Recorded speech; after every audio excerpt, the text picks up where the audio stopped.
In today's video, we are going to answer a viewer's question. What if your spouse has no desire for change? That's a great question, so stick around.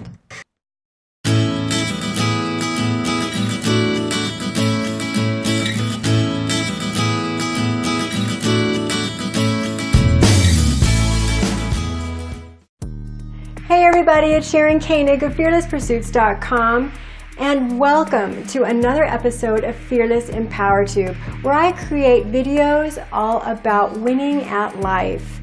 So if that sounds like something that you're interested in, go ahead and subscribe now for videos all about improving your mindset, self-improvement, health, fitness, relationships, and more.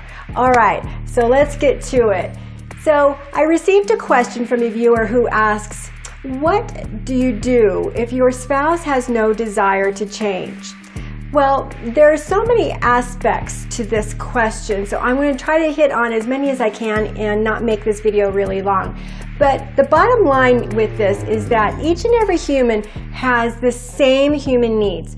The problem is that each one of us value them differently.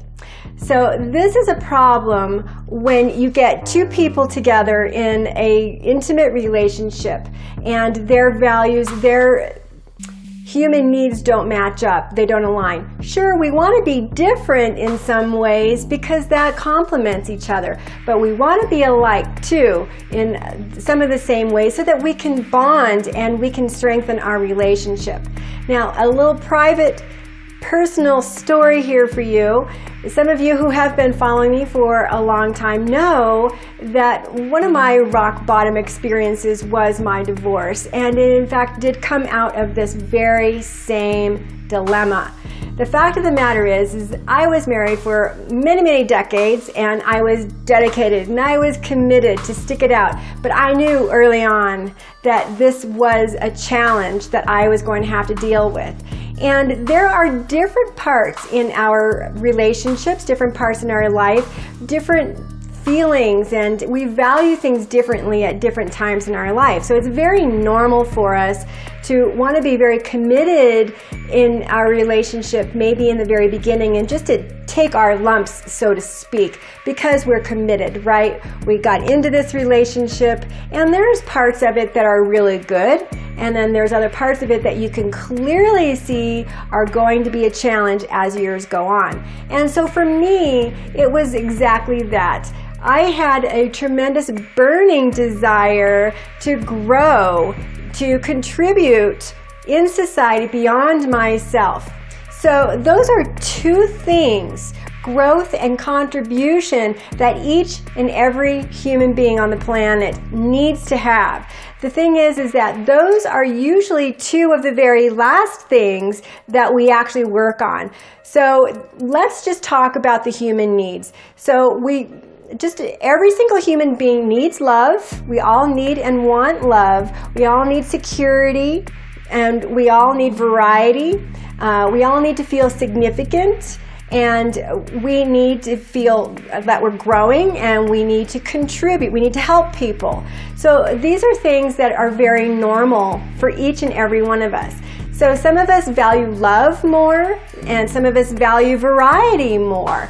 So some of us feel that we want to feel more fulfilled in life, and that would be more in line with wanting to grow. So you can see that somebody who wants to grow, and that's going to be a part of change, because growing means change. It means constant changing. It means feeling uncomfortable, because we cannot change our circumstances if we don't get uncomfortable. Well, there's a lot of people that like the certainty. They like to feel very comfortable in their environment and their world. And if this is something that is different in your marriage, it's going to be a struggle. So this is something that happened to me in my marriage. I am somebody who seeks a little bit more variety. Yes, I need comfort and security, stability, and that sort of thing. Most women do. But yet I am not afraid of trying new things. In fact, I need to. So if you're married with someone like I was, who doesn't even want the sofa to be moved. You know, that's going to be a problem as time goes on. And then the other part is this person who feels that they need variety in their life is probably going to be someone who's willing to try new things, which is growth.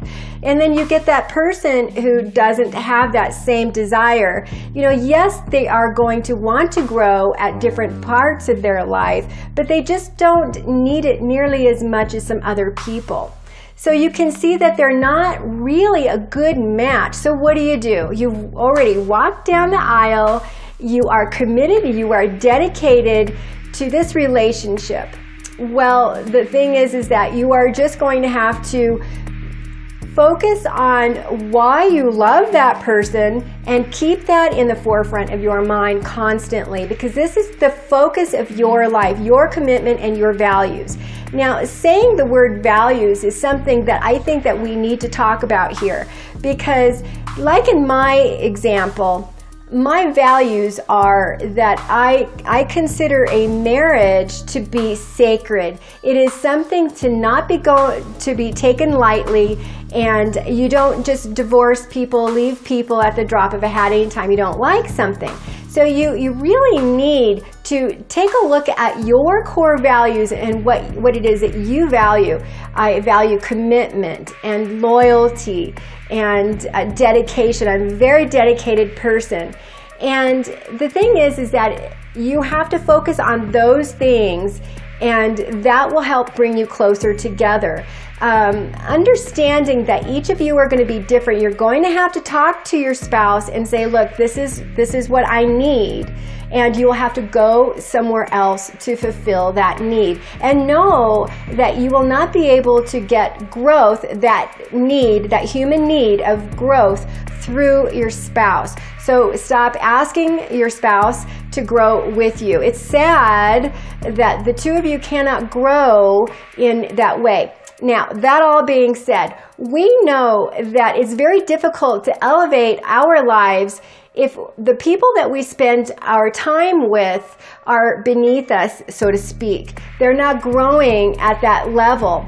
And there will probably come a time in this proposed relationship that the two are going to separate immensely, because one person may grow so much and the other person doesn't, that they just won't have any interest. Now, what happened in my situation was I simply shut myself down. I simply didn't grow. I wanted to grow. I would read the books. I would go to the seminars and the workshops. I would learn and learn and learn, and want so much for my husband to go on this journey with me. And he just simply didn't have the same desire, and he was focused on something else. And eventually, I got tired of shutting myself down, not feeling like I was good enough, not feeling like I was authentic, and not feeling like I was fulfilled in life. I didn't know at the time how to go and seek fulfillment in other ways.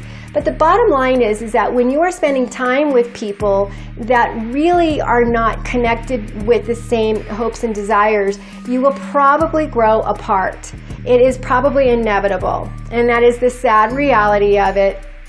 If you can make it work, then I think that that's terrific, but it is going to be a lot of work. The two of you are going to have to reside to the fact that you are going to have to go out into the world and find another way to grow, and it has to be okay for your spouse to agree to that. And in my case, it was not agreed upon. In fact, I had to stay in my situation, and it only further made me feel demeaned and unfulfilled.